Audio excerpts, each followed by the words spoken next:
शादी करते समय भी काम करें, शादी के बीच में भी पेपर सांसद जी, आपका काम तो हो रहा है, पंडित जी का काम क्या है? थोड़ा इंतजार कर लीजिए पंडित जी।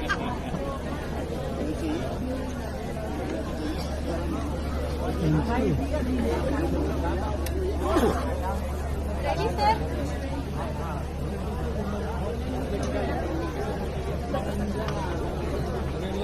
जी तो हम लोग से भी काम करा रहे, पता है।